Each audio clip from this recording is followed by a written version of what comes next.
Hello, hello, hello. Welcome back. Marietta here with another video. Today we're going to talk about that Section 8 waiting list. That waiting list that you're putting your name on with hope that they will call you for a low-income apartment and for you to get a voucher, a housing voucher that is to be given to you for you to be able to get an affordable apartment. You know, right now I'm finding out that these vouchers, or you can get a single-family home, you go find your own place with these vouchers. And what I'm finding out is there is a waiting list. A waiting list when you sign up from the beginning. It's like a 24-month waiting list in some places. In some places I'm hearing they can be up to 5. I even heard one lady say they could be up to 20 years.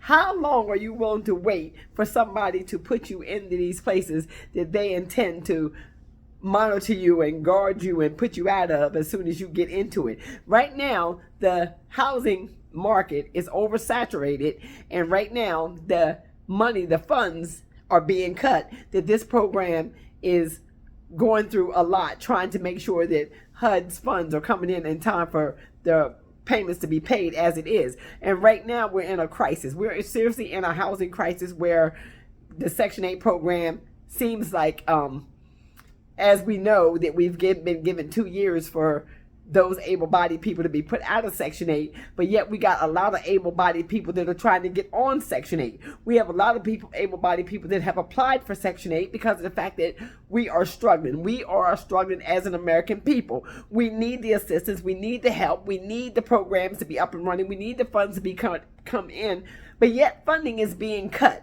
Funding is being cut, which I'm seeing a lot of people are ending up in the street, in their cars, trying their best to survive the best way they can. What do we plan to do as American people while we're going down this rabbit hole of finding out that a lot of people are getting evicted, a lot of people don't have nowhere to go? Section 8 is not taking any more participants at this time. You'll see a lot of places they're saying that the Section 8 listing is closed. I've talked to several people that said they have tried to go apply for Section 8 to try to help themselves, help their family.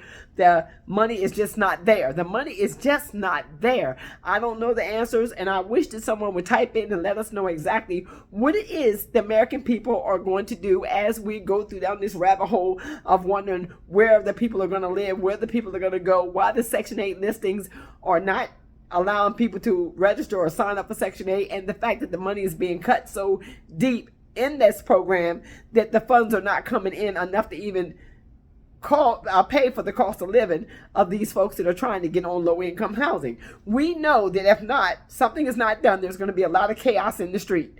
Just think of it. I hate to think of what's going to happen when we realize that these folks have nowhere to go and the streets are crowded and the chaos begins. And you know straight up and down, as well as I know, that we are not a people that are meant to be outside, are meant to go hungry, are meant to starve. We have to eat to survive. We have to have water. We have to have food to survive. Even if you don't have shelter, some people need shelter to survive. Some people are not made nor meant to be outdoors, or cannot afford or cannot survive out there in that wilderness. We are not a people that's made to be, that's where animals go. That's not where humans go. You would never thought that America would end up like this. I know y'all tell me take a breath. Let me take a breath. Hold on.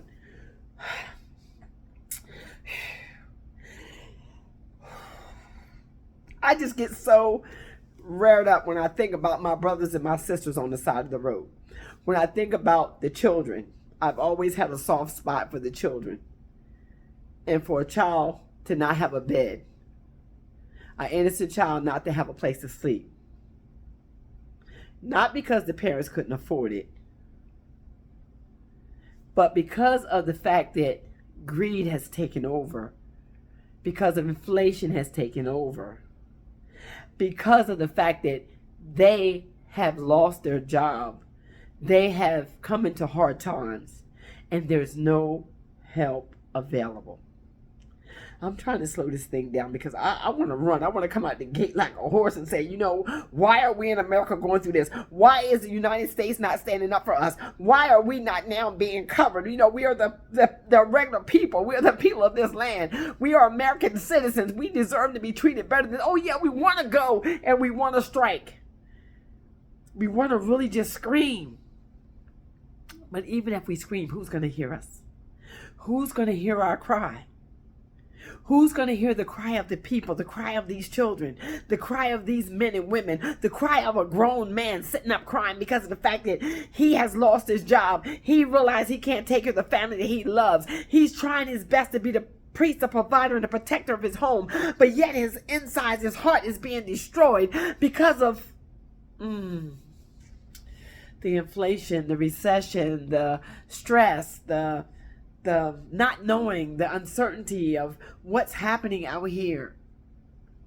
And there's no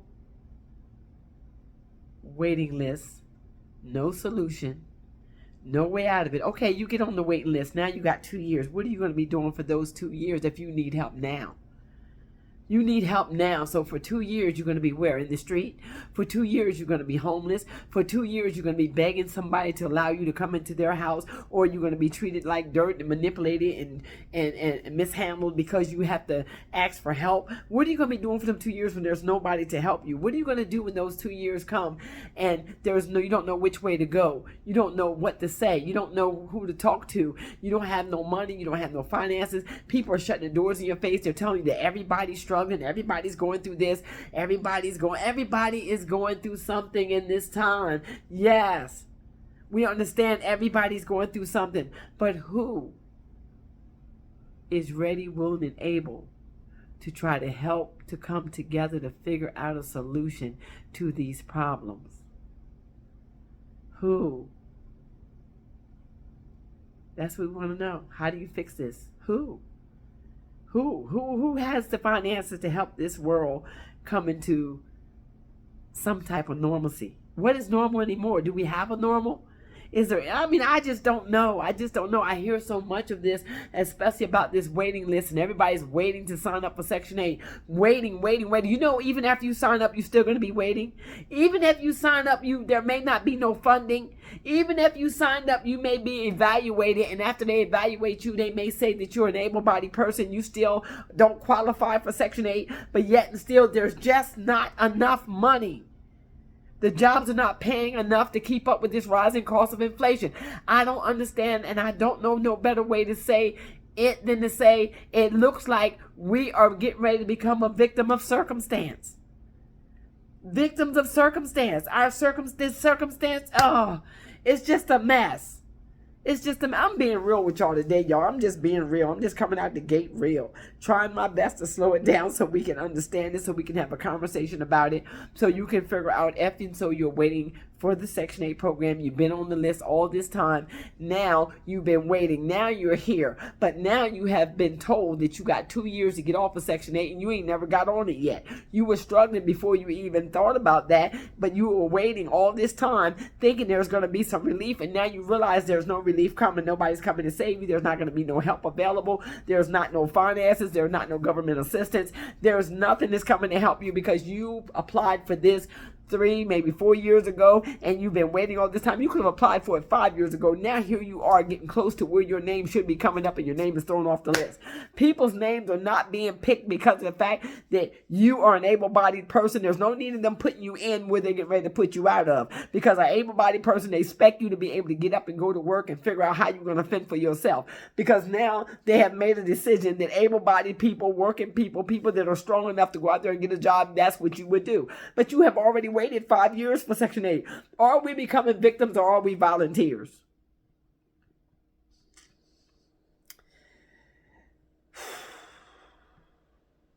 That's the question.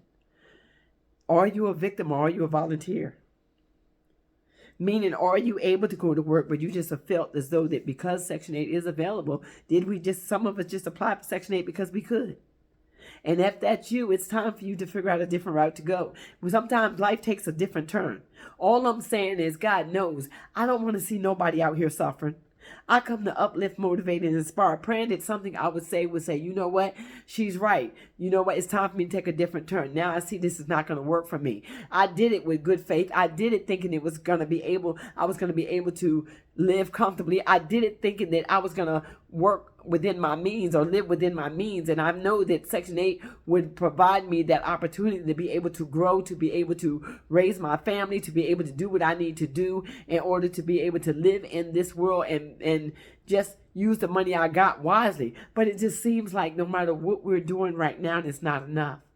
No matter what you do, it's always going to have some consequences, and it may take a bad turn. And it's not because you did nothing wrong. It's just because this is the way the economy is right now. This is the way it is. And God knows, I wish I could tell you that it's going to change. I wish I could tell you it's going to get better. I wish I could tell you a few years down the road it's going to be different. But I can't tell none of that because we are living in a time now where we just going to have to fend for ourselves. I really believe we're being left to our own devices, and now we got to figure it out.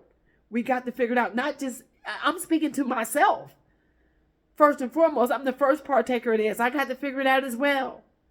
Taxes are going up. Don't think just because people got mortgages that they okay. No, we not okay either. Taxes are going up. We feel the wrath of all of this. We feel the wrath when we go to the grocery store. We feel the budget cuts. We feel all of that as well. We see what's going on. We're not closing a blind eye. Don't think just because you're on the Section 8 waiting list that you're alone. You're alone. You're not alone. We're trying to fend for ourselves as well. We're trying to figure it out too. How do we move? How do we cut back? How do we cut our spending? What can we do?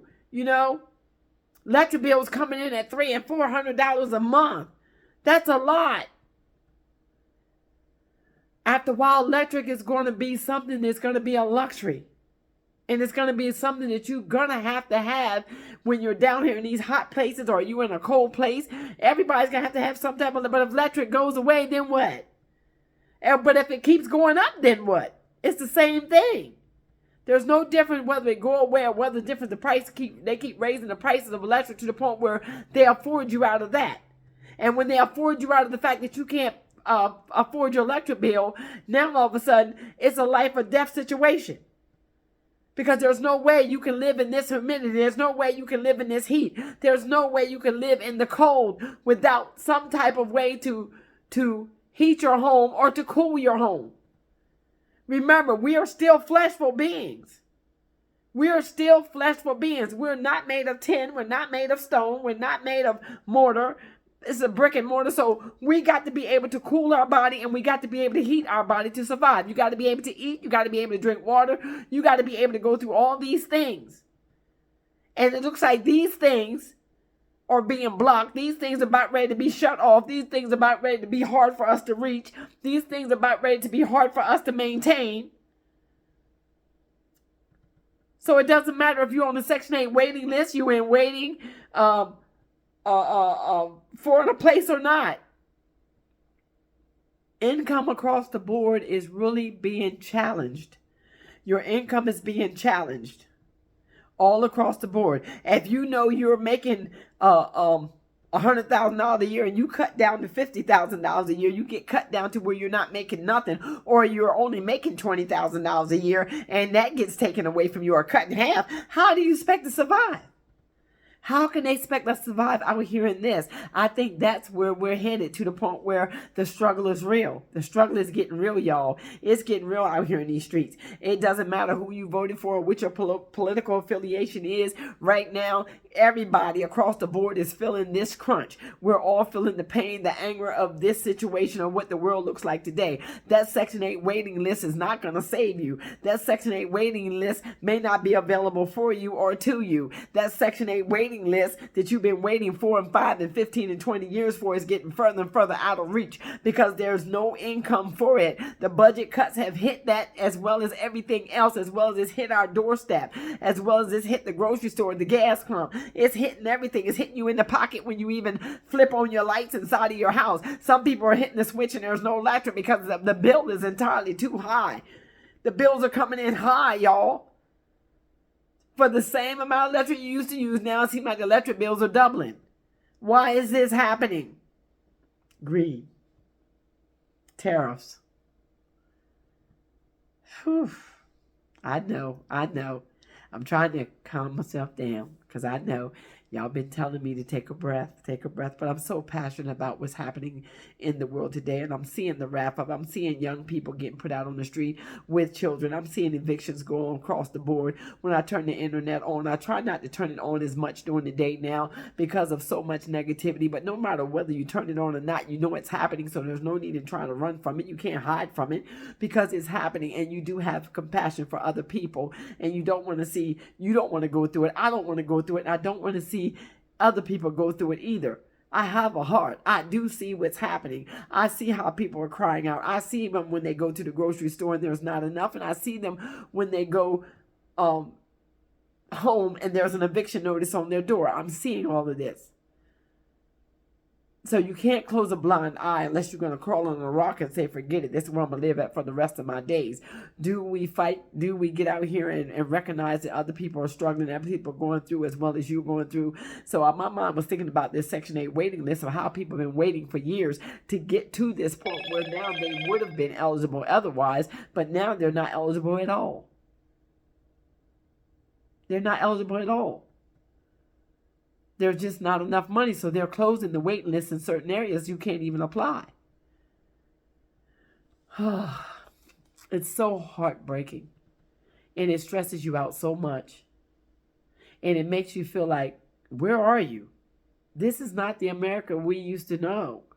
This is not the normal we used to wake up happy. We used to wake up cheerful. We used to wake up couldn't wait to go to work. Now it seems like somebody has flipped the switch and the angry button has come on all across the world. Somebody has flipped the switch, and we've seen how we've been bamboozled, we've been hoodwinked, we've been manipulated, feel like we've been robbed right in the daylight. For doing what we were told we were supposed to do was to go to work, and then taxes hit us. Our checks have been ripped up. We always saw where our taxes and our checks had always aided up before we even got it on Friday, and we always would wonder, what is this FIC? What is FICA? What is this? We would ask, what is this? Why is this much coming out my check? Golly day, they took a lot of taxes. Remember saying these things when you got paid? I remember saying them things when I was in the workplace. Good Lord, how much more are they going to take every week? I'm working hard. I'm going to work every day, but I'm coming home with a lot less every single week.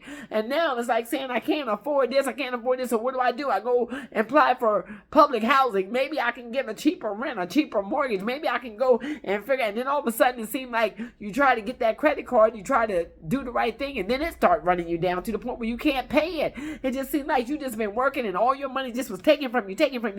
In the meantime, you get your back broke, your back is sore, your arms hurt, everything ache, because the body is not made to run on that type of frequency for these many years. And then you end up my age, 65, and you feel all the arthritis, all the pains, all the aches, all the suffering, and then you're waiting to get on the Section 8 list just for them to tell you there's none available. There's no funding. You're too old. You're too young. You got too many kids. There's no money. You got to wait 2 years. Well, good Lord, I'm coming to you now, and you tell me I got to wait 2 years? 2 years, good Lord. I hope my situation changes in 2 years. I hope I'm able to take care of myself in 2 years. I hope I'm able to get a better job in 2 years. I hope I'm able, and then you find out that none of that is happening. And even if you do, once you get that better job, you'll realize that means you get another tax bracket, so there's more money been taken from you, and you just get taken. You still have nothing but a sore back. You still broke, and you still can't afford to take care of yourself. Now here you are. You end up in your old age where you thought you was going to live your retirement and you was going to run off into the sun blissfully and enjoy life. Not so much. Not so much. People are still working. Some people I know are still working, and they're 70 years old. 70, 75, and they're still working. And you will work until you're done. Till you end up to the point where your body's old and brittle and you've not even enjoyed life. All you did was work. And you realize you work for somebody else. Somebody governed and guided you. I don't know, y'all. That's my rant for the day. My time is up. I love y'all. And you know what? I appreciate each and every one of y'all for taking the time to listen at my videos, and I pray that there's something I said that will turn a switch on inside of you to realize that we have to do something different, to realize that you're going to have to come together with somebody in a group of people, maybe even try to make it in this time today. I mean, we got so many options out there. If you're waiting on the Section 8 program, you've been waiting for years, and now you've gotten to the point where you would have thought that you would have been called by now, and now you realize that you cannot be called, nor can you be chosen in that area. So therefore, you got to figure out something else still, because of the fact that they'll look at you like you're able-bodied, and just because of the fact that, you know, you can't find a job to pay this market high rent. People are ending up in their cars, people are ending up in their vans, people are ending up on the street. Now they're stopping they want to make it illegal for you to be homeless. You don't know where to go. You feel like a gerbil on a wheel or a rabbit in a box. You don't know which way to turn. Well, I advise you to just say a prayer and try to do the best thing you can, and try to see who, again, I strong believe that you're going to be stronger in numbers in this season, stronger coming together as a family in this season, stronger trying to come together with some folks that you can work with. Like I said, even if it's not your blood family, try to find some folks that are like-minded that you can work with in this season, because this is not the time to be out here by yourself, trying to struggle by yourself, trying to be able to make it by yourself, because in the long run you may lose a lot. So I love y'all. I'm cheering for y'all. I pray that y'all are praying for me as I pray for y'all. When I say cheering for y'all, that means that I know we can make it. I know collectively together, if we continue to keep throwing ideals out there, we keep these type of videos going, talking about the situation, keep it on the table, keep it in the forefront, so people can know that you're going through as well as they're going through. But we're not going to accept this struggle laying down. We're not going to sit here and say we're in a struggle and we're defeated. No, we're not going to do none of that. We're going to say we're victorious in numbers, and we're going to come together as a people. Amen. And we're going to begin to talk about this, and we're going to begin to figure out what we can do. Throw some ideals across the board. So if you have any ideals that you may not have heard mentioned in this video or other videos, please type them in the comments. Come together. Let's try to give suggestions. Let's try to put ourselves out there, make ourselves vulnerable to the point where the vulnerability that we're going through may help somebody else, and their vulnerability may help us, because the word teaches us that we overcome by our testimonies. If you've been in these situations before, you've been homeless before, what techniques have you learned? What have you learned that can help us not get into this situation? Or if we into this situation, how can we maneuver? How can we come out of it? How can we begin to rebuild? These are questions that I'm going to throw out there, and I'm going to leave each one to be answered by the individual, because it's been an individual process. It's been an individual situation. Your situation may not have been my situation. My situation may not have been your situation. A lot of times I was just gifted with the talent of learning how to hustle, learning how to buy and sell and reflip things, go to the flea market, buy some things, flip it, make a couple extra dollars to keep on going, to be able to eat.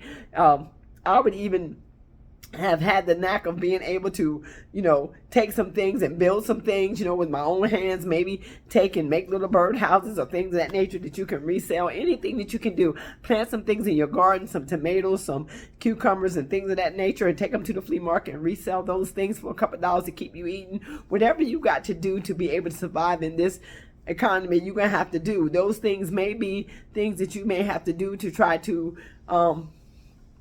offset the income in your household, even for medications and things of that nature. Also, learn the holistic approach to how you can heal your own body with certain herbs and things of that nature. I mean, you really got to use what you have right now.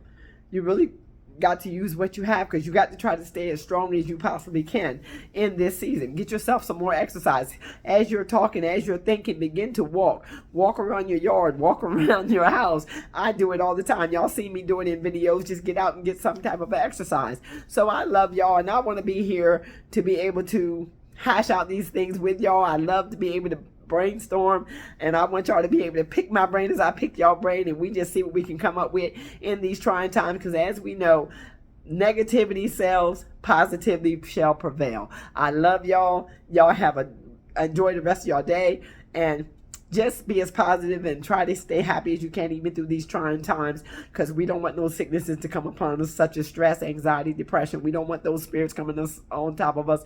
That's why we want to have a platform where things can be positive and we can hear some positive feedback. We don't want to continue to keep feeding our brain and filling our day with a bunch of negativity where nobody smiles and everybody's sad and it look like this at the end, because it's not over. It's not over till God says it's over. And as the children of God, as we are of people that actually are going to stay on that positive trail. Just stay with me. Stay over here with me, because we're on the road to 10,000 over here. We're trying to get to 10K over here.